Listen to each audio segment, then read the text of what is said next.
Прывітанне, я Артур Камароўскі, і гэта падкаст «Белы верш» ад онлайн-часопіса «Таўбін». У першым сезоне падкаста я буду размаўляць з аўтаркамі і аўтарамі часопіса пра паэзію, рыфму і верлібры, немагчымасці матывацыю пісання тэкстаў, а таксама пра іх любімыя вершы. У новым, ужо ліпеньскім выпуску Тоні Лаждан раскажа, як і калі пішуцца вершы пра настальгію па Беларусі і секс, як ён выбірае мову сваіх тэкстаў, а таксама раскажа, чаму пісьмо гэта цялеснае перажыванне і параіць цікавых новых кніжак.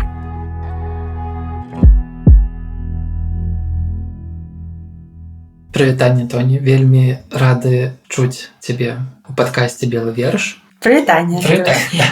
Таксама вельмі файна табе бачыць і чуць сёння. Дзякуй вялікі за запрашэнне ў падкаст. Я б хацеў адразу пачаць з пытання. Нідзе не заўважыў, што ты называеш сябе паэтам, хаця верш у цябе ёсць. Раскажы, калі ласка, як так склалася, чаму вось гэтая твая ідэнтычнасць, яна нідзе не абазначана? Ой, ну гэта вельмі добрае пытанне. Я вось калі яго чую у свой адрас, я заўсёды пачынаю хістацца, таму што я не называю сабе паэткай не з-за таго, што ў мяне ёсць нейкая такая саромлівасць, я думаю, што іншыя людзі робяць вялікую паэзію, а я тут проста пішу нейкія тэксты. Наадварот, мне падаецца, што мае асабістыя патрабаванні да паэзіі, яны дастаткова высокія. Для мяне паэзія гэта такая крайняя форма самарэфлексіі, і яна будуецца на такім паступовым рэдактарскім досведзе свайго паэтычнага тэксту. То бок для мяне добры паэтычны тэкст гэта не проста тэкст, які быў напісаны за адзін раз і потым адзін раз адрэгаваны, гэта той, які выкрысталізаваны. То бок вось крайняя форма, гэта вось тое, што для мяне паэзія.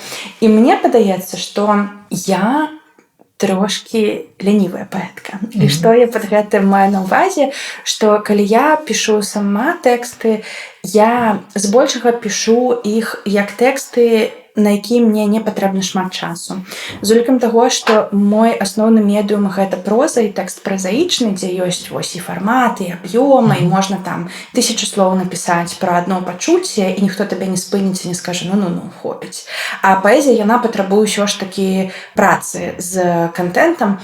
Мне падаецца, што калі я хачу напісаць паэтычны тэкст, я заўсёды думаю пра тое, окей, ці можна гэта далей развіць у прозу, ці вось найлепшая форма для гэтага тэксту, гэта будзе нейкая такая паэтычная форма. І калі я адчуваю, што мне хапае паэтычнай формы, тады я працую з паэтычнай формай, а калі не, я пераходжу ўжо ў такую больш для сабе звыклую празаічную форму. Таму я і сабе паэткай, паэтам не называю, таму што мне падаецца, што першасна я працую проста праз тэкст, і ўжо далей, в залежнасці ад таго, якая мэта ці якая насычанасць ёсць у гэтага тэксту, ён становіцца ці паэзіяй, ці прозай. Але гэта не зусім тое, што я неяк так інтэлектуальна выбіраю, то бок гэта штосьці, што я адчуваю, што вось гэты тэкст спрацуе як паэтычны, а вось гэта не спрацуе. Окей. А ці былі ў цябе выпадкі, калі, напрыклад, ты напісаў верш, а пасля гэты верш узяў у аснову прозы? Так, такое ў мяне бывае. Напрыклад, ёсць некаторыя вершы мной напісаны ў мінулым годзе, якія завязаны на наваколлі і асяроддзі. Яны з большасці выпадкаў працуюць з такой фігурай краіны, як чалавекам, якога ты пазнаёш у натоўпе. І калі я пачынаў пісаць гэты верш, які неяк працуюць вось з гэтай метафорай, гэтай такой фігурай, я пачала адчуваць, што, мабыць, з гэтага трэба зрабіць такі больш аб'ёмна празаічны тэкст, каб было зразумела, што я спрабую гэтым зрабіць. І вось з гэтага атрымаліся некалькі празаічных заметак, такой ужо большага аб'ёму, які, я спадзяюся, яшчэ пабачуць свету ў гэтым годзе. Вось, але для мяне гэта не так, што паэзія гэта нейкая такая другасная форма. Наадварот, мне падаецца, што людзі, якія займаюцца паэзіяй, гэта значна больш складаная справа, чым пісаць прозу. Таму што, як я вось і кажу, у прозе, ты пішы колькі хочаш. У паэзіі трэба быць вельмі уважлівай да таго, што ты ў ёй робіш. У свеце паэзіі ёсць свае правілы, па якім тэкст будуецца, і Гэта не так, што, напрыклад, як у прозе ты, не ведаю, зробіш адну невялічкую памылку ў пачатку, а потым дзесьці ў сярэдзіне ўжо пра яе ўсе забылі. З-за таго, што паэзія, яна такая вельмі празрыстая, трэба, падтрымліваць гэтую увагу да таго, што ты ў ёй робіш. І мне падаецца, што з гадамі мая паэзія, яна рухаецца ў некую гэту плынь такой большай увагі да таго, што я раблю, але я сама адчуваю, што мне яшчэ ёсць над чым працаваць. І, то бок, я усім пра гэта кажу, што я хаджу вучыцца там паэтычнай лабараторыі, каб трохі больш зразумець, як розныя паэтычныя тэксты працуюць, што за структура унутры іх ёсць, як працуюць розныя феміністкія і квір-аўтаркі з сваёй паэзіяй, таму што я адчуваю, што, канешне, проза гэта такі вельмі камфортны і бяспечны насамрэч для мяне фармат, але я яшчэ шмат чаго магу сказаць у паэзіі, і, мабыць, мне трэба вымагаць ад сабе рухацца ў такой незнаёмую прастору, дзе я не адчуваю нейкіх такіх апораў, і магу тады сказаць штосьці радыкальна новае, адчуваю, што гэта зусім такі новы дзіўны свет для мяне. Это цікава, тому што мне наадварот, напэўна, тым, што я калісьці ў першай школе маладога пісьменніка вучыўся якраз на прозе. І для мяне прозу пісаць гэта проста страшна цяжка. Я проста у мяне атрымліваюцца толькі кароткія апавяданні і ўсё. Тым больш, што гэта такія апавяданні, дзе няма асабліва дыялогу. Я страшна не люблю дыялогі пісаць. Так люблю. І для мяне паэзія наадварот гэта тое, што мне прывычней, мне прасцей. Я магу рабіць гэта дзе заўгодна. Для прозы, напрыклад, я заўсёды стараўся пісаць там за столом. Гэта некая такая, як картинки в интернетах, там письменник сидит за столом. Это я пишу прозу. Но цікава, што у тебе наадварот. Я, напэўна, ніколі не сустракаўся з такім, што паэзію вельмі цяжэй пісаць, чым прозу. Разумееш, мне падаецца, што калі мы пра паэзію кажам як пра нейкую такую спробу з рэчаіснасці зрабіць нейкую такую хімію і магію, і у гэтай паэзіі увасабіць усё тое, што адбываецца з намі, мы шукаем нейкую новую мову для таго, каб гэта зрабіць. Напрыклад, я літаральна сёння, не рыхтуючы да нашага падкаста, проста ўсе такая персона, якая робіць гэта ў вольны час.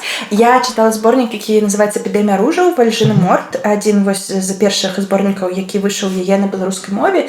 І калі паглядзець, як там тэксты працуюць, яны максімальна спрэсаваны. То бок там што ні радок, то вельмі такая сжатая, вельмі плотная метафора ці нейкі образ. То бок гэта такі вельмі плотны тэкст. І калі пачынаць яго разбіраць, ты разумееш, што там просто цэлае жыццё стаіць за гэтым адным вершам. І для мяне гэта паказчык добрай паэзіі. Калі мы глядзім на тэкст, і ён настолькі шмат у сабе памяшчае, што мы робім гэту працу распакоўкі. Для мяне гэта патрабуе навыка, то бок гэта не штосьці, што я магу зрабіць проста ідзя па вуліцы. Калі я проста іду па вуліцы, мне, мабыць, прыйдзе 1, 2, 3 вобразы, але для таго, каб зрабіць з іх сістэму, мне патрэбны час, і гэта для мяне праца, калі я сажусь за стол, і як паэтка сажусь і пішу вершы. І я перапісваю верш. То бок у мяне насамрэч вельмі рэдка бывае так, што я напісаў і далей я такі задаволены, іду займацца іншымі справамі.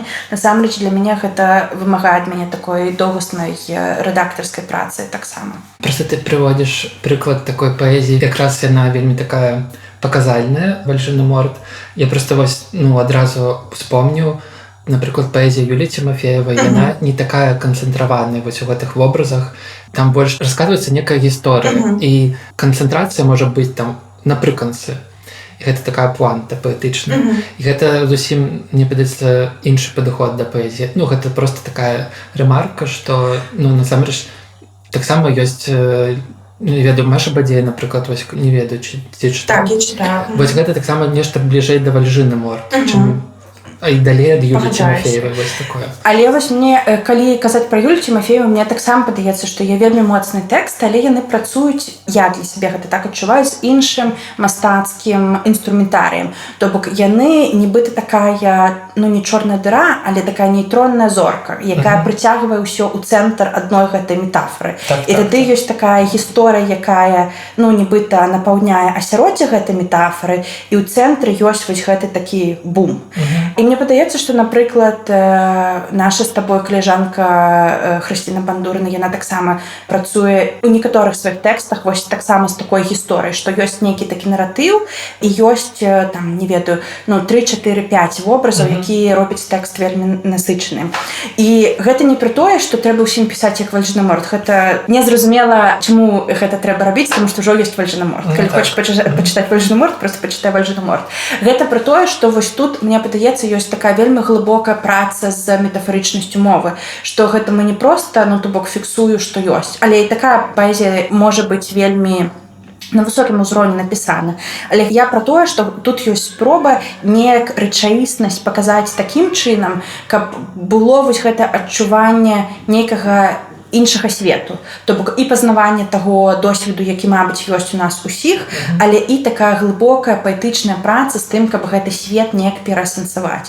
І вось, калі вяртацца да мяне, у мяне гэта займае шмат часу. Ну, то бок, для мяне гэта такая праца, якую вось я зараз жартую, але трэба ехаць у рэзідэнцыю, каб пісаць вершы. Я жартую, канешне, вершы можна пісаць дзе заўгодна, але я гэта ўсё пра тое, што для мяне асабіста гэта праца, якая патрабуе час.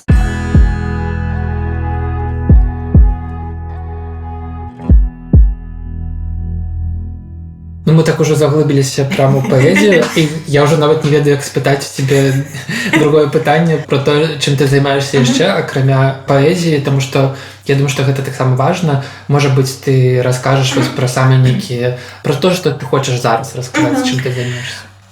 Я займаюся, літаральна шмат чым, але мне падаецца, што для нашай размовы будзе добра распавесці, што я суарганізатарка беларускай фемінісцкай лабараторыі пісьма, якая называецца «Расцяжэнне». У 2022 годзе мы зладзілі першую лабараторыю, якая была сфокусавана на тэме эміграцыі і досведу пратэсту 2020-го. А потым, вось у мінулым годзе, 23-м, мы ўжо разам з маёй калежанкай Улада Хмель, якая кіруе праектам «Фігур». Гэта такі жаночы літаратурны зін пра пісьмо у беларускіх рэаліях. Мы зрабілі лабараторыю дэкаланіяльнага фемінісцкага пісьма. І «Расцяжэнне» гэта, зараз такая пляцоўка, у якой ёсць 50, мне падаецца, супер беларускіх літаратарак, якія працуюць у вельмі розных формах, жанрах, крос-жанравыя тэксты пішуць. І я вельмі цешуся тым, што там адбываецца. Проста, каб усе пазайздросцілі. У «Расцяжэнні» людзі, якія вось у гэтым годзе вельмі бачны, гэта, напрыклад, Маша Гуліна, у якой выйшла зараз кніга ў выдавецтве «Скарына Прэс», якая называецца «Полетела белая птица». Потым гэта Юля Артёмова, у якой у некалькі гадоў таму выйшаў раман, які называецца «Я ёсць рэвалюцыя» у выдавецтве «Плёвбаум». Фасілітатаркі гэтай лабараторыі гэта Ганна Янкута, Юлія Тимофеева, Вальжанаморт у мінулым годзе, Дар'я Трайдзін, Хрысціна Бандурына. То бок мы сабралі ўсіх, каго толькі можна было сабраць, каб у маладых беларускіх паэтак і літаратарак, якія працуюць, напрыклад, з драматургіяй ці празаічнымі формамі, быў доступ да гэтых жывых іншых беларускіх літаратарак, якія працуюць у беларускім літаратурным поле. Акрамя гэтага я зараз займаюся праваабарончай такой сваёй дзейнасцю, і ў большасці выпадкаў гэта моя праваабарончая дзейнасць сфокусавана на правах жанчын і правах ЛГБТК і супольнасцяў. І я працягваю працаваць з людзьмі ўнутры Беларусі, то бок гэта моя такая праца, яна не столькі на дыяспору арыентавана, сколькі на людзях, якія працягваюць жыць у Беларусі. Дзякую. Таксама я вось чытаў штосьці, пра што можна спытаць, і мне падалася цікавым такая твоя цитата. В плохие дни пишет про сумеречное состояние, насилие и ностальгию по Беларуси, в хорошее про секс. І мне захацелася спытаць, ці можна гэта таксама прыкласці нейкім чынам да вершаў, і калі ўвогуле ты пішаш вершы, у якім стане, што адбываецца навокал, напрыклад, калі ты пішаш? Мне падаецца, што калі паглядзець на тыя вершы, якія ў мяне зараз публікаваны, то можа, і гэта, мабыць, і праўдзівае будзе такое ўражанне скласціся, што я працую першасным сэнсе з такой дакументальнай паэтыкай і будую яе на сваім асабістым досведзе гвалту і сутыкнення з дзяржаўным і паліцэйскім гвалтам унутры Беларусі.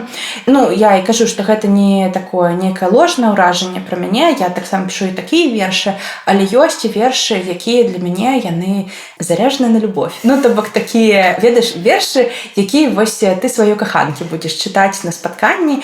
І я спрабую такія вершы таксама пісаць, нягледзячы на тое, што жыццё апошнія 4 гады, ну, не так, каб шмат прасторы нам, асабліва квір-людзям, дае адчуваць штосьці іншае, акрамя там ностальгіі, болю, жаху ці іншых негатыўных эмоцый.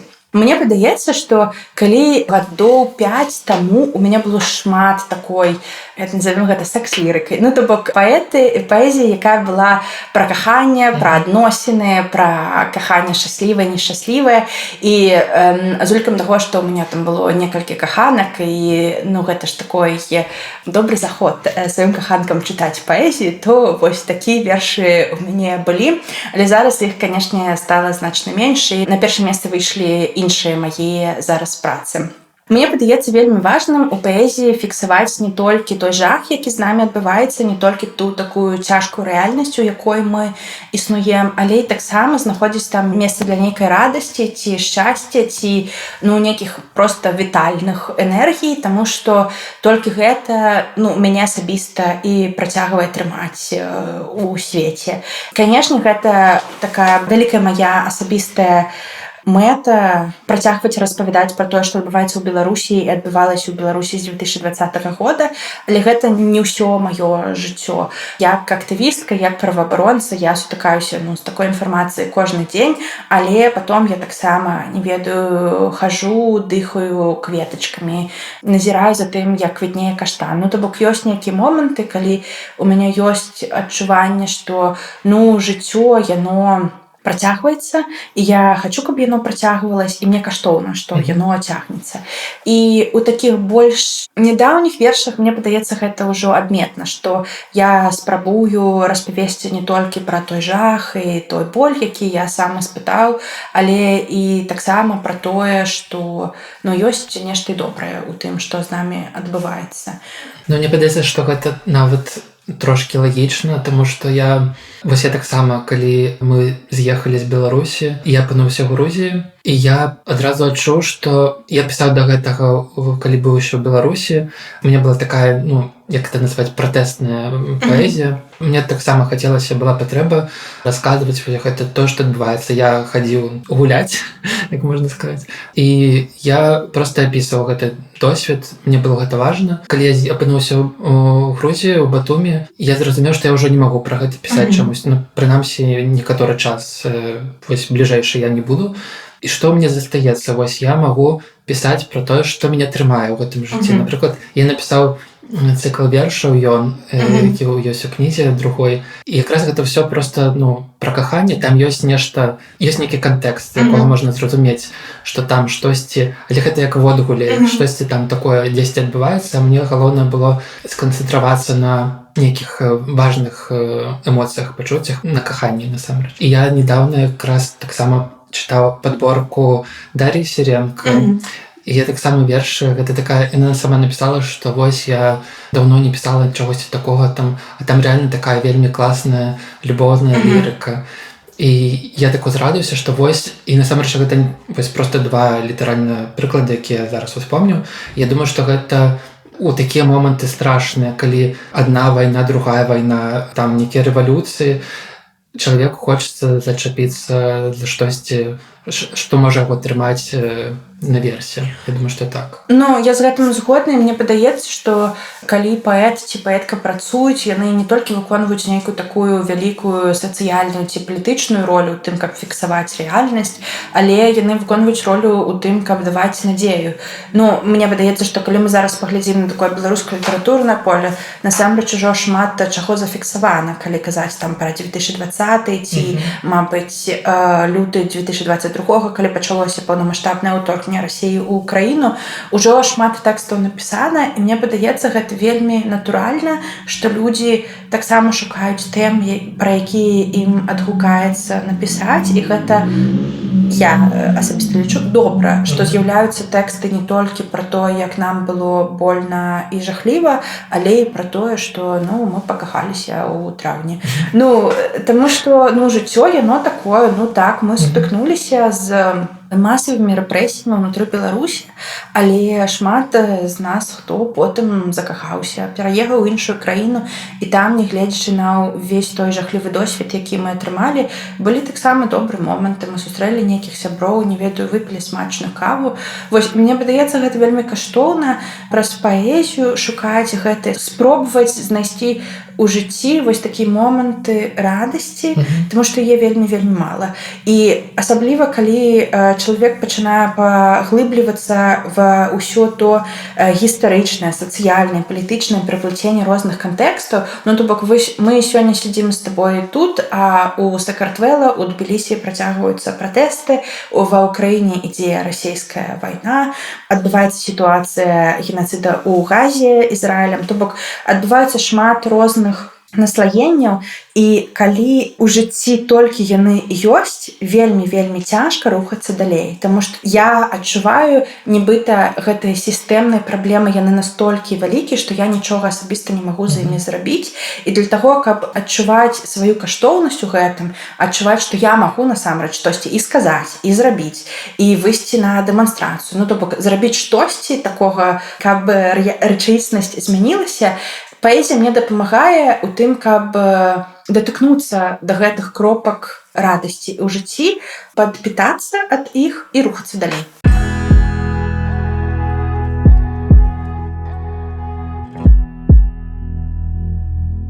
Таксама мне вельмі цікава было пагаварыць пра мову, на якой ты пішаш, таму што гэта не адна, і вось у цябе найбольш заўважна вось гэта шматмоўе і мовы нават у межах аднаго некага тэксту, яны вельмі уплятаюцца ў адна другую. І мне цікава, як на твою думку, што з гэтага нараджаецца, і не ведаю, як мова ўплывае на тое, пра што ты пішаш. За апошнія 2 гады, мне падаецца, я значна больш стаў пісаць на беларускай мове, толькі на беларускай мове. То бок, калі, не ведаю, мабыць, у перыяд да 2020 года было вельмі цяжка знайсці хаця б адзін мой тэкст, напісаны поўнасцю на беларускай мове. Зараз яны з'явіліся, іх ужо можна прачытаць, але разам з імі з'явіліся і шмат тэкстаў, які напісаны ці то на рускай мове напісанай беларускай трансліцерацыяй, ці то на беларускай мове напісанай рускай трансліцерацыяй, ці то на руска-беларускіх мовах у межах аднаго тэксту. І насамрэч для мяне гэта спроба неяк датыкнуцца да майго білінгвальнага досведу. Я спрабую быць вельмі чэснай у тым, як мовы былі ў маім жыцці, то бок я вырас у рускамоўнай сям'і. Апошняе пакаленне, якое размаўляла на беларускай мове у межах маёй сям'і, яно загінула значна раней, чым нарадзілася я, і нават чым нарадзілася моя маці. І моя прабабуля, яна ў нашым доме, яна на польскай размаўляла, не на беларускай мове. І для мяне беларуская мова гэта была мова вывучаная, то бок у мяне дома ніхто не мог на ёй размаўляць нават. І гэта была вось мова, на якой я вучылася ў школе, я хадзіла ў тэатр разам са сваім дзядуляй, таму што вось літаральна я нідзе яе не чула з улікам таго кантэксту, дзе мы жылі. І вось ён вадзіў мяне ў тэатр Янкі Купала, каб я чула, як людзі размаўляюць на беларускай мове. То бок шмат гадоў гэтая мова, яна была для мяне ў нейкай такой унутранай шуфлядцы, тому што я не шмат яе выкарыстоўвала ў сваім паўсядзённым жыцці. То бок я жыхарка Менску, і, на жаль, Менск да 2020 года гэта такі горад рускай мовы. Гэта па розных прычынах, і з-за расійскага ўплыву, і з-за, не ведаю, стагоддзяў каланіяльнага ўплыву і імперскай такой прапаганды ў межах Беларусі. Прычыны розныя ёсць, но жыццё мае склалася так, што беларускай мовы было не вельмі шмат вось у гэтым такім маім асяроддзі. І толькі ўжо ў старшых класах, калі я пачаў вучыцца ў ліцэі БДУ, беларускай мовы стала значна больш. Амаль што ўся моя адукацыя пачалася на беларускай мове. Я тады вывучаўся на гістарычным напрамку ў межах ліцэя, і маё ўяўленне пра гісторыю Беларусі, яно трансфармавалася там, таму што там выкладалі настаўнікі, якія былі вельмі захоплены і гісторыі Беларусі, і беларускай культуры, беларускай мовы. І тады для мяне стала значна больш зразумела, як беларуская мова звязана з палітычным кантэкстам у Беларусі і дзе я у ёй. І звычайна, мне падаецца, як і для шмат каго ў Беларусі, 2020 год для мяне стаў такім вельмі пераломным момантам у маём асэнсаванні сабе як беларускі, што для мяне значыць Беларусь. Увогуле, я да 2020 у Беларусі ўжо і не жыў, я быў у сваёй першай міграцыі, я туды вельмі асэнсавана вярнуўся жыць у Беларусі, каб назіраць выбары і быць у Беларусі, пакуль там адбываюцца выбары. І мяне гэты досвед трансфармаваў, і вось крок за крокам беларуская мова стала больш і больш пранікаць у маё жыццё. І я з гэтага зараз не спрабую рабіць нейкую такую гісторыю нацыянальнага гераічнага адраджэння, што вось я ўсё жыццё была рускамоўнай персонай, асобай, і тут пасля досведа такога ура-патрыятызму ў межах пратэстаў я такая, ўсё, пераходжу на беларускую мову. Наадварот, я спрабую зразумець, як беларуская мова, нягледзячы на тое, што я яе не ўжывала, сфарміравала мяне. Як яна сфарміравала то, што я кажу, як я гэта кажу, як я будую структуру сваёй рускай мовы. Таму што мне падаецца, што мая руская мова — гэта не расейская мова. Гэта руская мова, якую ўжываюць людзі ў Беларусі, і яна гуляе па правілам беларускай мовы, не расейскай. І вось для мяне гэта такое даследаванне ўнутранае, што гэта значыць для мяне. Яно дае вось такія тэксты, у якіх мовы перамешваюцца. І гэта мая спроба датыкацца да розных кавалачкаў сабе. Падумаць пра тое, чаму, напрыклад, калі мы з маёй сям'ёй ехалі ў вёску, у вёсцы ўжо ніхто не размаўляў на беларускай мове. Чаму гэта было так? То бок, што на гэта ўплывала? І вось гэта такое даследаванне розных слаёў, і культурных, і палітычных, і асэнсаванне культурных рэпрэсій, які ў Беларусі былі хвалямі, і паразуменне таго, што і мая сям'я пацярпела ад рэпрэсій. Гэта адна з прычын, чаму ніхто ніколі не размаўляў на беларускай мове ў маім доме. То бок, вось гэта ўсё, яно трансфармавала маю практыку працы з мовамі, і зараз мае тэксты, мне падаецца, яны такія больш, такая дрыгва у іх ёсць моўная. То бок, мабыць, з першага погляду адчуваецца, што гэты тэкст напісаны, не ведаю, там толькі на рускай мове, але там праз 2-3 радкі ўжо зразумела, што гэта такое толькі першаснае адчуванне гэтага тэксту. Што я памятаю пра Менск? Што я памятаю пра Менск?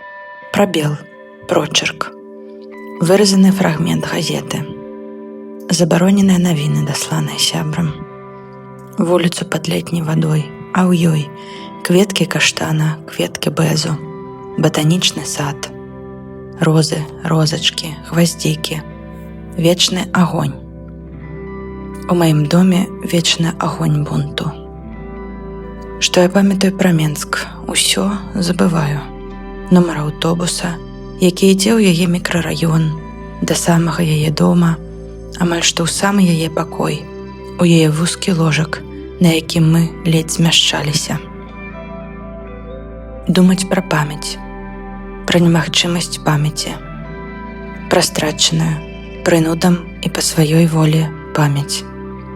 Сыходзіць, з'язджаць, эміграваць, хавацца, ратавацца.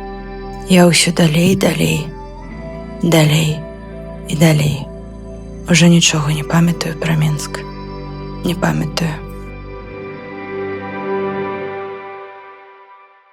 І цікава, ти кажаш, што ти спецыяльна вярнуўся. Я адразу вспомню таксама проста ремарку, што я чытаў «Я танцую», там таксама. Я таксама вярнулася. Проста вспамінаю гэтае адчуванне, і што мне хацелася таксама выходзіць і быць часткай вось гэтага, назіраць, таму што я тады разумеў, што гэта штосьці вялікае адбываецца. Ці мова выбірае цябе, ці ты хутчэй выбіраеш мову? Як гэта адбываецца? Зараз у публічных прасторах я спрабую больш размаўляць толькі на беларускай мове. Я гэта раблю з такога свайго палітычнага аналізу, што ў межах Беларусі сённяшняга дня беларуская мова знаходзіцца ў прыгнечаным стане. нягледзячы на тое, што існуе нібыта двумоўнае заканадаўства, яно не працуе як і шмат якога іншага заканадаўства ў Беларусі. Існуе прамая дыскрымінацыя людзей, якія пішуць, размаўляюць толькі на беларускай мове, і гэта дыскрымінацыя ва ўсіх сферах жыцця. Гэта людзі не могуць навучацца ва універсітэтах, яны не маюць доступу да паслугаў ні сацыяльных, ні медычных на той мове, на якой яны хочуць. І гэта моя спроба, то бок акрэсліць, што ўжыванне беларускай мовы ў публічнай прасторы гэта для мяне такі крок салідарнасці з тымі, для каго гэта мова першасная і адзінасная, на якой яны хочуць размаўляць, і таму я гэта раблю.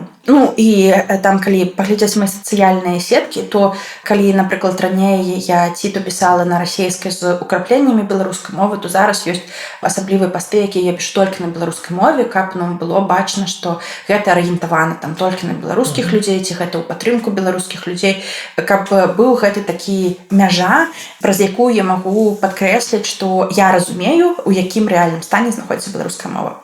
Калі я зараз працую з сваімі тэкстамі, я хутчэй рухаюся за нейкім такім імпульсам, чым за нейкім такім палітычным аналізам. Ёсць моманты, калі я іду і думаю пра нейкі тэкст, і гэты тэкст яны ўнутры мяне сфармуляваны толькі на беларускай мове. І потым я сажусь і пішу яго толькі на беларускай мове, і нават калі я думаю, што з мастацкага пункту зору было б добра тут штосьці яшчэ дарабіць, мабыць, англійскае словечка, штосьці зрабіць, каб гэта было, больш складана. Я сабе зупыняю, тому што насамрэч гэты такі творчы подых на беларускай мове, гэта для мяне штосьці новае, і таму калі я адчуваю жаданне пісаць штосьці толькі на беларускай, я пішу гэта толькі на беларускай. Но калі, напрыклад, я працую з рускай мовай, то там я ўжо больш вольна сабе адчуваю. Для мяне гэта вельмі натуральна. Калі я пішу верш, у якіх ёсць рыфма, мне падаецца, гэта, мабыць, цікава пачуць, што калі я пра гэты вершы думаю, і калі на такі вершы мае паглядзець, то, мабыць, штосьці ідзе на рускай мове, потом рыфма ў гэтым вершы, яна будзе на беларускай мове. І гэта не таму, што я так інтэлектуальна прыдумала, што будзе так, а насамрэч гэта тое, як гэта ўнутры мяне працуюць. То бок я думаю пра гэты тэкст ва ўсім яго аб'ёме, і я адчуваю, што рыфма будзе такая, праз мову. То бок з рускай на беларускую, ці, наоборот, з беларускай на рускую. І я каштую такія свае ўнутраныя практыкі, таму што яны для мяне пра гэтую спробу паказаць, як працуе гэты мой білінгвальны досвед, дзе адна мова была вельмі доўга схавана ўнутры, і як потым яна такімі паросткамі прабіваецца праз іншую мову. І як, напрыклад, зараз мне з улікам таго, што шмат больш польскай стала ў маім жыцці, як мне інадзі бывае вельмі цяжка ўжо на рускую мову перакласці штосьці праз польскую і беларускую, тому што я ўжо не памятаю, што гэта словы павінны быць, і я адчуваю, што калі не зразумелі, гэта ўжо не моя беда. Я цалкам падтрымліваю гэты падыход пра беларускую мову публічнай прасторы. Я таксама відавочна размаўляю па-руску ў жыцці, але ў публічных прасторах я вырашыў таксама некалькі год таму, што таксама буду ўжываць толькі беларускую мову, і я стараюся, прынамсі, я спадзяюся, што я буду гэта рабіць далей. Такім чынам таксама трошачкі спрыяць выхаду беларускай мовы з-пад гэтай дыскрымінацыі. Таксама яшчэ одно пытанне з інтэрв'ю, я таксама вычытаў для Мейкаута пра кніжку «Последний автобус уходит в 8». Там у інтэрв'ю ты кажаш, што хацеў бы займацца тэатрам, па-другое, што пісанне тэкстаў для цябе гэта такая цікавая целесная практыка, гэта звязана з тэатрам, тому што тэатр таксама пра нешта целеснае. Як зараз сітуацыя выглядае? Ці засталося гэта жаданне займацца тэатрам, ці тэксты ў цябе ўсё ж такі перамаглі гэта? Як ты пішаш тэксты фізічна, то бок гэта тэлефон, ці гэта проста ручкай і записваеш? З тэатрам такая сітуацыя, што калі я даваў гэта інтэрв'ю Мейкаута, гэта было ўжо некалькі гадоў. Это 2021. Першы, так, мне падаецца, што гэта калі так кніжка выйшла і было гэта інтэрв'ю. Я ўвогуле займаюся не класічным тэатрам, а я, калі вучыўся працаваць з тэатрам моя вучоба была звязана з тэатрам прыгнечаных. Гэта такая асаблівая метадалогія распрацаваная Аўгуста Буалем. Гэта такі актывіст і грамадскі дзеяч і культурны дзеяч, які працаваў з рознымі прыгнечанымі супольнасцямі ў Латынскай Амерыцы.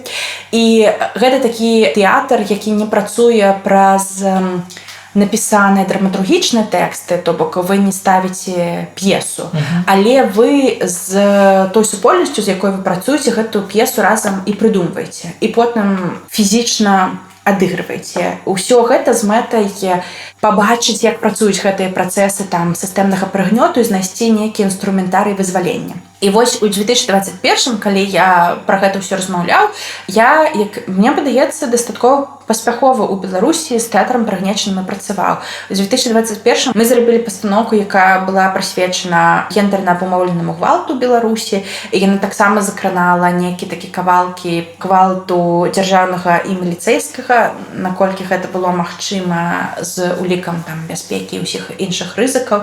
Вось потым я з такімі маленькімі групкамі працаваў праз тэатр прыгнечаных. І што у канцы 2021, калі я з'ехаў з Беларусі, а потым у 2022, калі я ўжо эвакаваўся з Украіны, мая праца з тэатрам, яна трохі надарвалася. Гэта было звязана з тым, што фізічна я адчуваў сябе вельмі дрэнна. То бок для мяне две вось гэтых вымушаных міграцый яны былі фізічна вельмі цяжкімі. У меня пачаліся значныя праблемы са здароўем, у меня тыя хранічныя хваробы, пра якія я ўвогуле забыў, што яны ў мяне калісьці былі, яны такі хоба, і вось яны зноў у маім жыцці. Гэта было так цікава, тому што мне падавалася, што я ўжо на 100% здаровы, і вось такі камбэк неспадзяваны. І таму я з тэатрам працаваць на той момант скончыў. Але зараз я працую над такім палітычна-сатырычным праектам асабістым, у межах якога я адчуў, што трэба пісаць п'есы. І вось я ўжо дзве такія вельмі кароткія п'ескі напісаў. У мяне няма ніякай амбіцыі, не ведаю, ставіць большую пастаноўку ў тэатры. Для мяне гэта больш форма, праз якую вельмі цікава працаваць з дыялогамі. Таму што тэатр гэта не мастацкая проза, і гэта не паэзія, гэта ўвогуле зусім іншы пункт гледжання на рэчаіснасць, дзе праз дыялогі і праз асаблівыя дзеянні людзей там у нейкім асяроддзі ты бачыш вось гэтыя змены і бачыш, як рухаецца гісторыя нейкая. І вось для мяне гэта вельмі цікава. Наступным тыднем я іду ў госці да Антаніны Стебур, гэта такая беларуская куратарка, даследчыца дэкаланіяльная, і мы там будзем рабіць хатні тэатр. І вось будзем ставіць там групай у 5 чалавек маю недавно напісаную аднактавую п'есу, якая называецца «Ціхая Сухарева».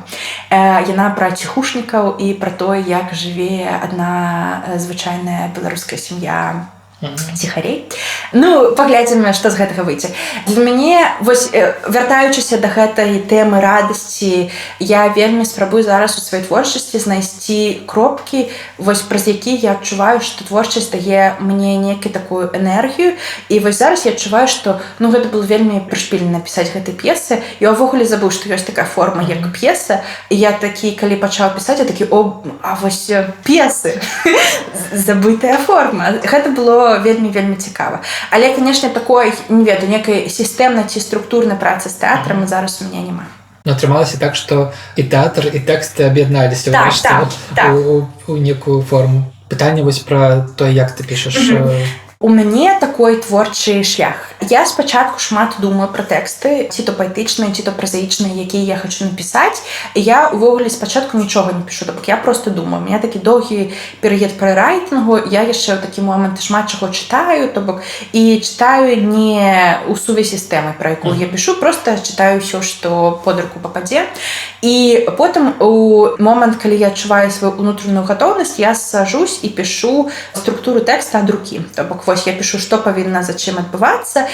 І звычайна так здараецца, што я ведаю, мабыць, адсоткаў 50-60, што будзе адбывацца. Я тады вось гэта ўсё прапісваю, ну так вельмі караценька, але просто каб вялікія думкі не пакінулі галаву. І потым, калі я ўжо сажусь пісаць і вось уваходжу ў гэты такі больш сістэматычны працэс напісання, я вось рухаюсь кавалак за кавалкам, і калі даходжу да пустот, звычайна я ўжо тады ведаю, што будзе далей.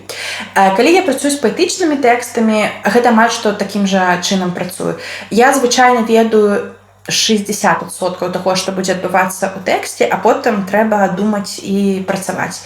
І вось я калі спрабую рухаць словы ці рэдагаваць радкі, ці проста працаваць над паэтычным тэкстам, у межах гэтай працы я даходжу да нейкага фіналу. То бок я вельмі рэдка пачынаю пісаць вершы, ведаючы, што будзе ў канцы. І бывае так, што я не ведаю, там 2 дні працаваў над тэкстам, а канца ўсё няма, я тады адкладаю гэта і чакаю, калі ён да мяне прыйдзе. Ну, то бок літаральна просто там хожу, займаюся сваімі іншымі справамі, і вось гэта такое фонавае думанне, мысленне пра паэтычны тэкст, яно дапамагае штосьці там у галаве змяніць, і потым я не ведаю, там я зранку праспаюся і ведаю, чым скончыцца гэты паэтычны тэкст.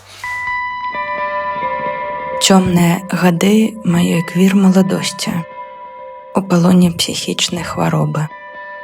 Цёмныя гады маёй эміграцыі нумар 1, пражытыя ў сяброўскіх абдымках беднасці.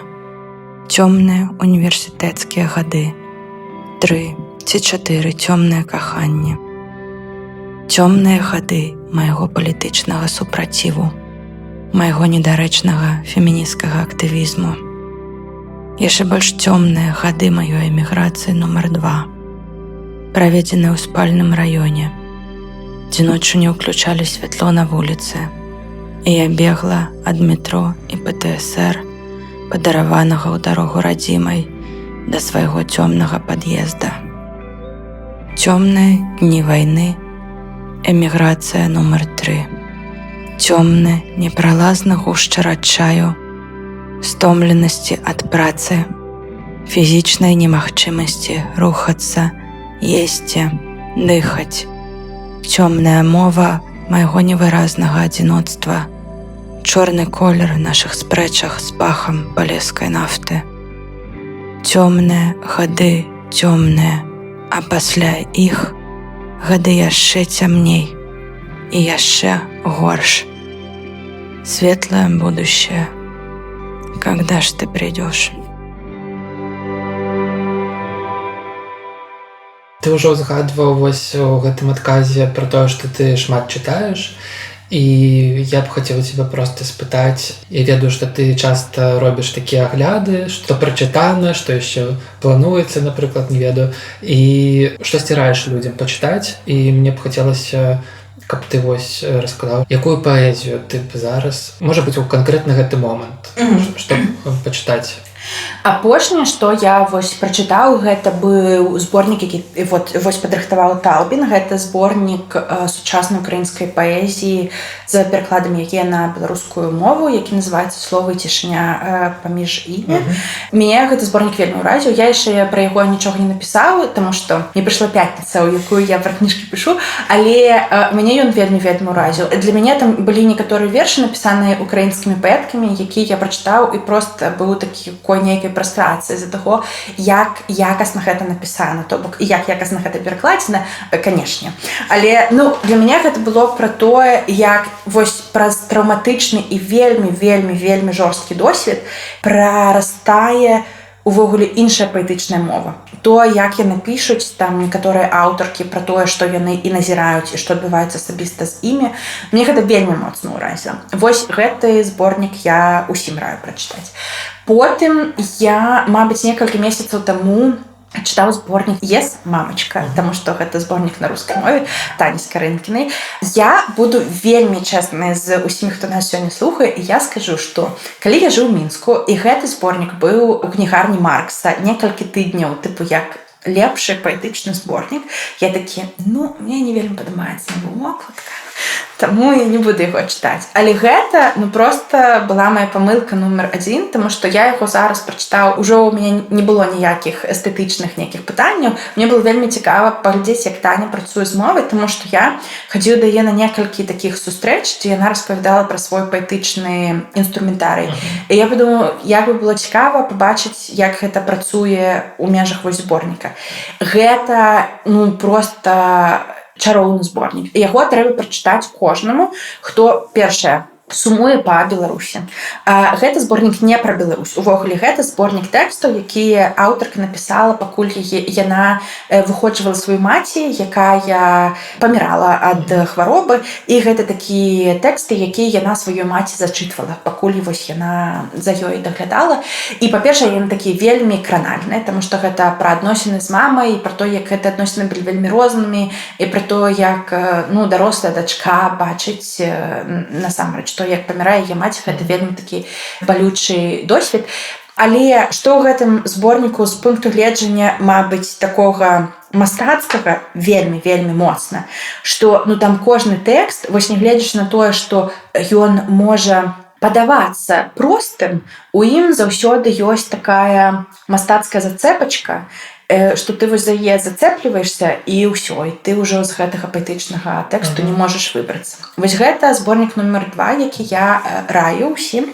Трэцяе, што я прачытаў, што мяне вельмі ўразіла таксама, гэта зборнік Ганны Шакель, які называецца «Цела мігдалу».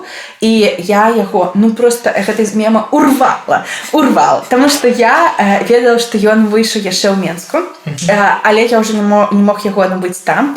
І вось, колькі гэта было месяц таму, калі вось Таўбін ладзіў паэтычную імпрэзу ў Варшаве, туды прыйшла Ганна і прынесла свае зборнікі, і я просто такой, гэта мой шанец.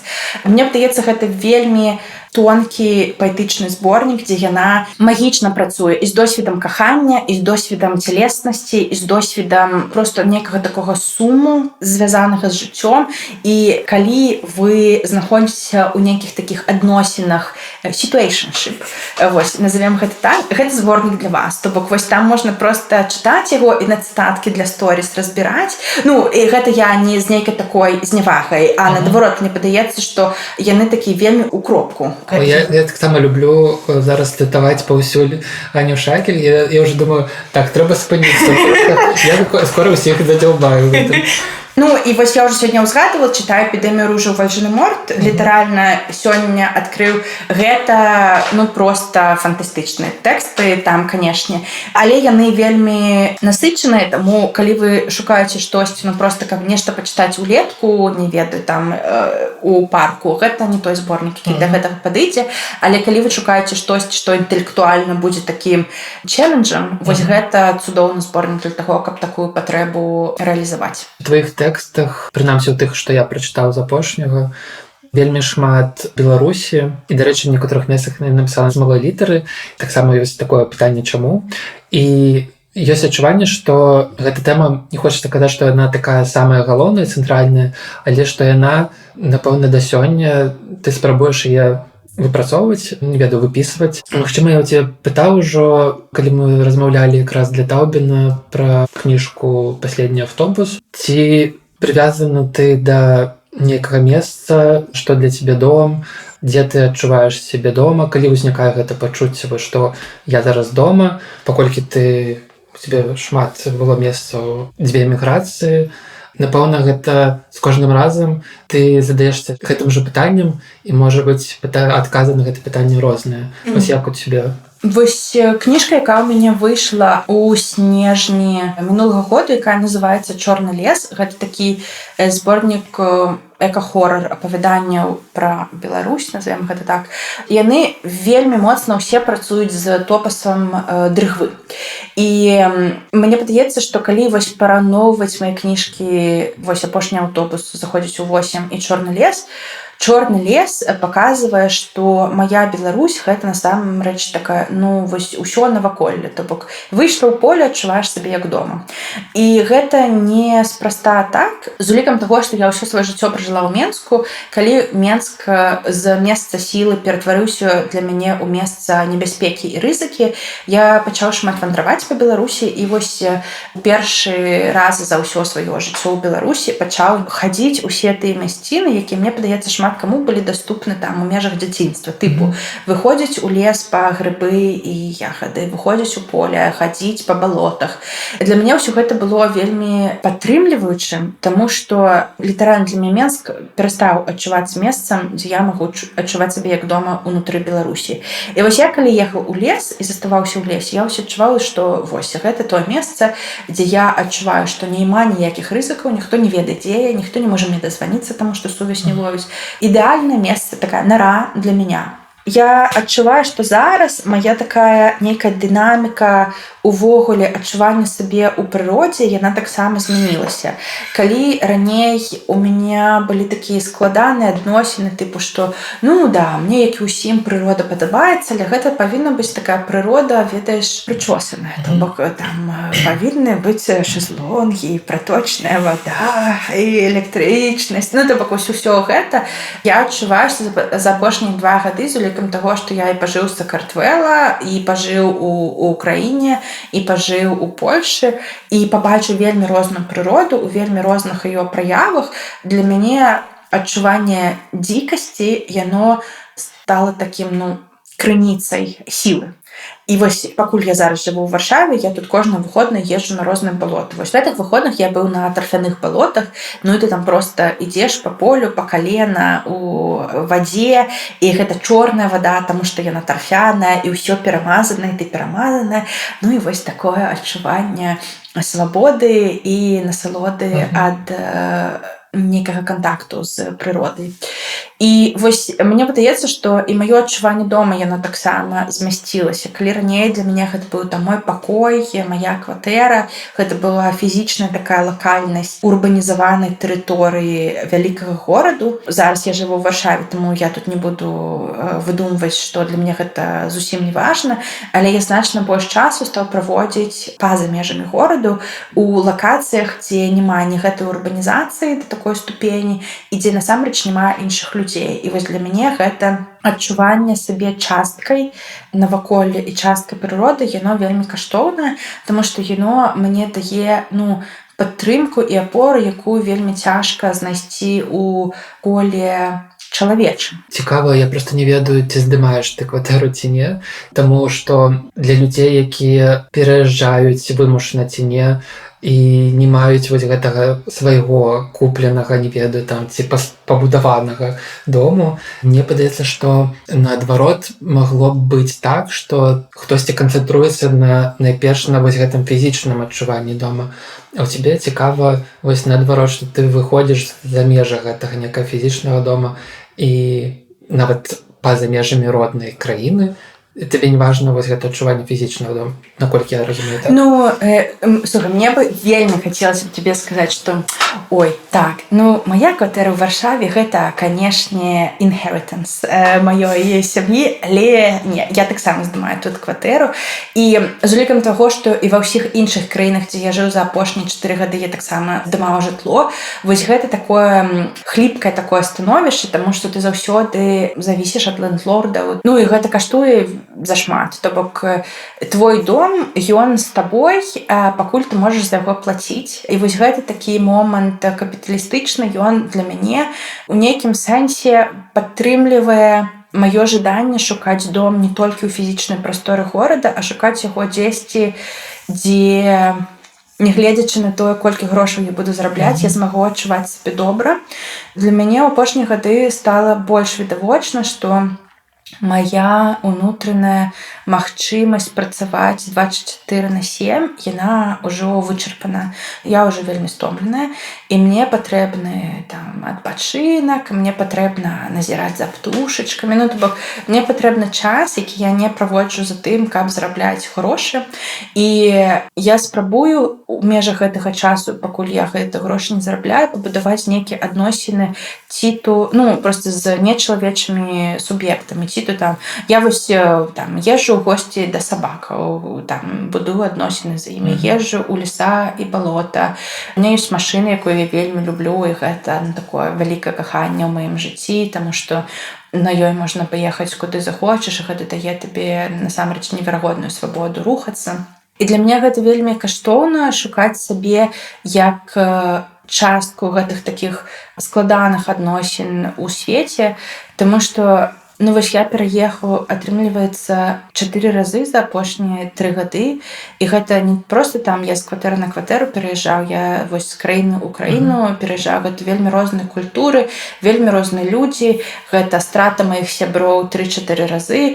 Крохкасць такога жыцця, яна мне стала больш відавочна, таму я неяк зараз спрабую зачапіцца за штосьці, што будзе са мной, нягледзячы на тое, ці патрэбна будзе пераязджаць куды-небудзь яшчэ, ці не.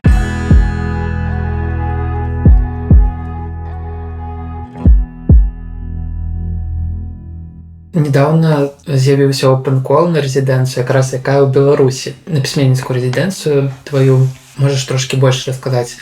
Магчыма, ёсць яшчэ дэдлайн, людзі змогуць падацца, напэўна, калі паслухаць, што гэта за рэзідэнцыя, чаму яна ўзнікла, як і што ты чакаеш, што па выніках рэзідэнцыі з'явіцца.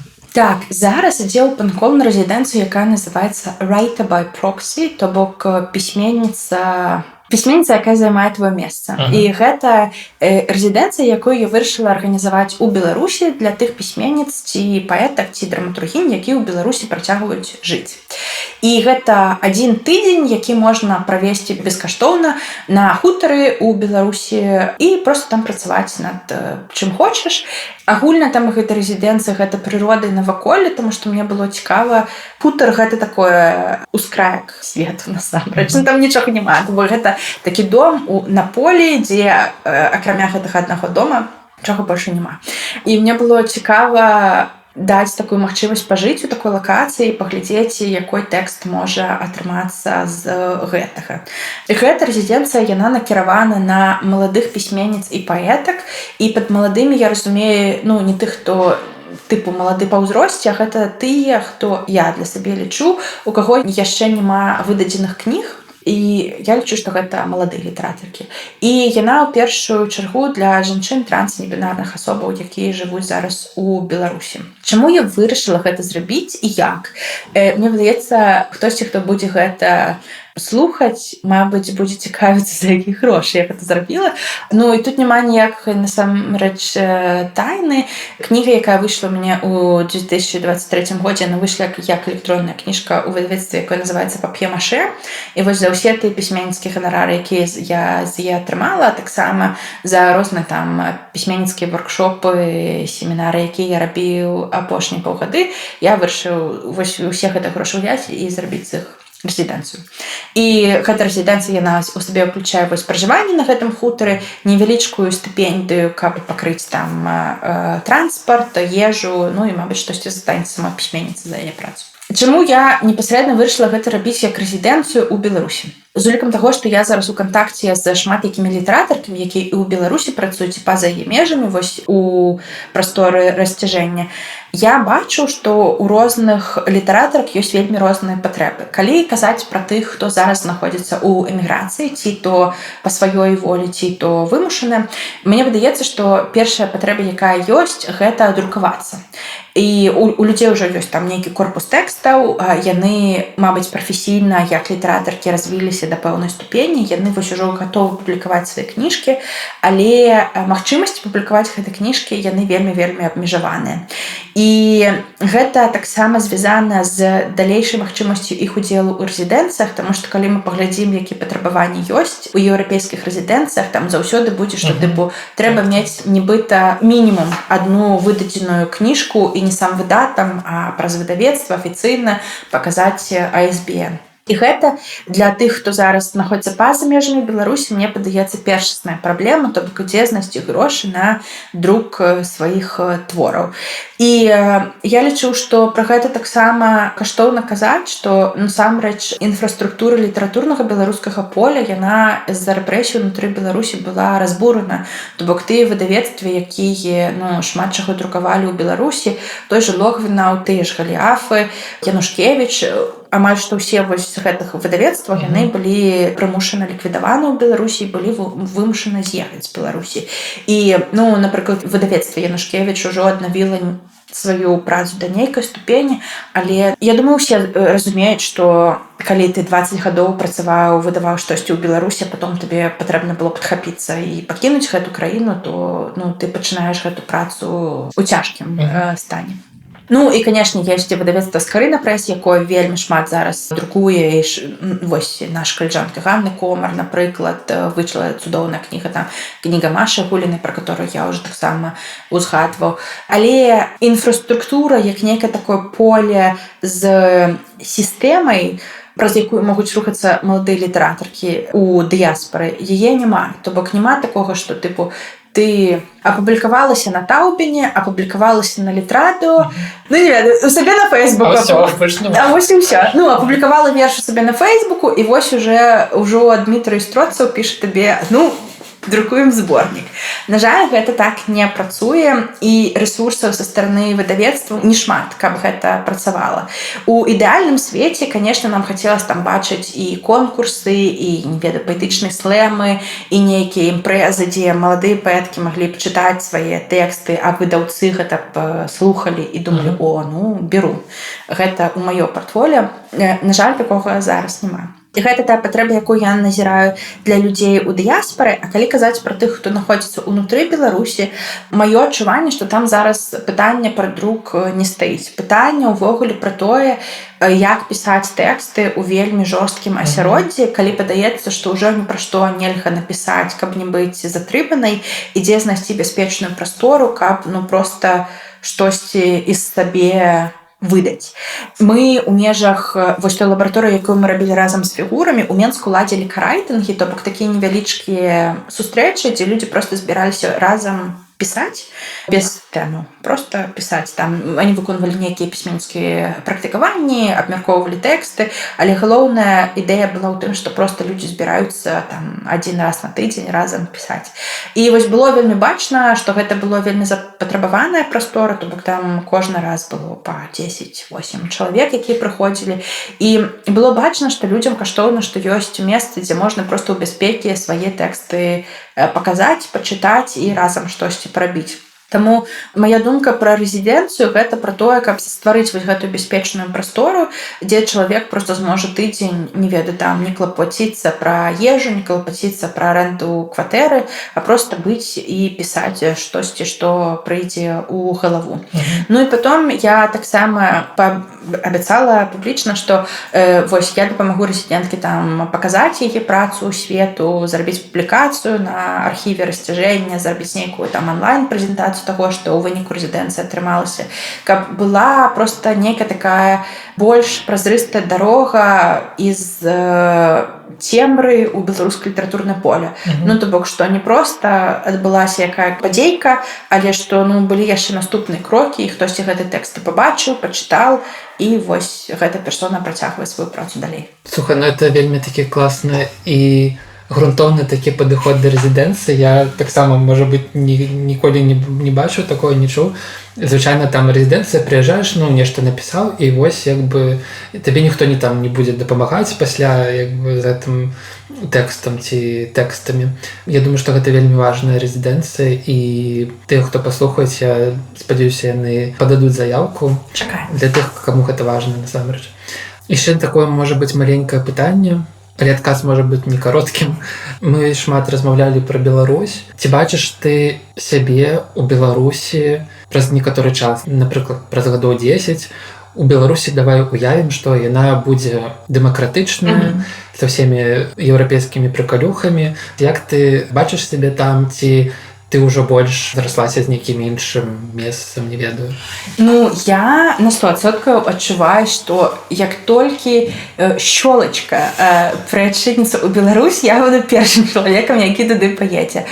У мяне няма ніякіх такіх зверхідэалістычных думак пра тое, наколькі хутка гэта адбудзецца, але я думаю, што змены рана ці позна яны будуць. І вось, калі мы размаўляем пра гэтую такую Беларусь мары, для мяне вельмі важна думаць пра тое, што я магу ў гэтай Беларусі мары рабіць. Вось я ўсім гэта распавядаю, што ў мяне ёсць такі тып сноў, які сістэматычны. То бок, я калі сваю кніжку пісаў у мінулым годзе, вось мне там снілася дрыгва, потым мне зараз тут сніцца Мінск, таму што я працую над тэкстамі, звязанымі з Менскам. Але яшчэ ў мяне ёсць адзін тып сноў, які звязаны з феміністычнай бібліятэкай. І вось у гэтых снах я кірую феміністычнай бібліятэкай на вуліцы Карла Маркса, якая ўжо не называецца вуліца Карла Маркса, таму што прайшла гістарычная рэвізія. І вось для мяне гэта бібліятэка, яна павінна быць на вуглу Карла Маркса, там, дзе пачынаецца філалагічны факультэт БДУ, і там, дзе была кавярня, якая вось у мае гады называлася Т'єрі, ці то... І вось гэта месца для маёй фем-бібліятэкі. Я гатовы проста на рапірах змагацца за гэтую прастору і высяляць туды кафейню Т'єрі, калі з'явіцца гэтая магчымасць. Ну, для мяне вельмі важна ў Менску стварыць такую прастору, дзе жанчыны і квір-людзі маглі пачуваць сябе бяспечна, дзе быў бы свабодны доступ да літаратуры, якая каштоўна і для мяне, дзе была б пляцоўка, дзе літаратаркі маглі б збірацца і займацца сваімі справамі, ну і, мабыць, не ведаю, рабіць штосьці яшчэ. То бок, вось, гэта мой такі першы план на Беларусь будучага. А іншае, мне падаецца, што, ну, я ўжо і зараз шмат каму пра гэта распавядаю, але проста яшчэ ніхто з выдаўцоў не бачыць у гэтым нейкай такой канкрэтнай фінансавай прапановы, але я вельмі хачу, каб беларускай жаночай літаратуры станавілася больш. Для мяне вельмі каштоўна тое, што робіць выдавецтва Плёфбаум, але я заўсёды кажу, што гэта звыш магічна, што яна ёсць, але будзе добра, калі нас будзе там не адно выдавецтва жаночае, а не ведаю 2, 3, 10, 33. Вот 33, мне падаецца, гэта добрая колькасць беларускіх феміністычных і жаночых выдавецтваў. Вось, і для мяне вельмі важна зрабіць выдавецкую справу больш даступнай людзям. На жаль, зараз гэта такі вельмі сакрэтны працэс, і я не маю на ўвазе з нейкай такой зневагай да сакрэтнасці. Гэта працэс, пра які, ну, то бок, структуру выдавецкага працэсу, як кніга ўвогуле ад твораў, напісаных чалавекам, становіцца кнігай, якую можна патрымаць у руках. Гэта тое, што, вось, напрыклад, мне, як куратаркі лабараторый, ну вось літаральна на сваім досведзе, дзе прыйшлося даведацца, як з пункта А дайсці ў пункт Б. І для мяне вельмі каштоўна гэты досвед зараз рабіць такім простым і даступным іншым літаратаркам, таму што чым больш людзей ведаюць, як зрабіць кніжку, як яе надрукаваць, як зрабіць гэта афіцыйна, тым больш добрых кніжак будзе ў беларускім полі з'яўляцца. І паэтычных, і празаічных, і якіх заўгодна. І таму беларускае феміністычнае выдавецтва – гэта мой план для Беларусі мары нумар 2. Гэта добры канец нашай гутаркі, і я спадзяюся, што калісьці таксама змагу прыйсці такую прастору, і будзем спадзявацца, што яна абавязкова будзе. І дзякую за шчырую размову. Дзякую табе вялікі. Эпізод запісаны з удзелам Артура Камароўскага, Тоні Лаждан і Александра Карнічука, а таксама пры падтрымцы Free Belarus Центр. Шукайце нас на платформах для падкастаў і дзяліцеся спасылкай з сябрамі і сяброўкамі. Прыемнага праслухоўвання.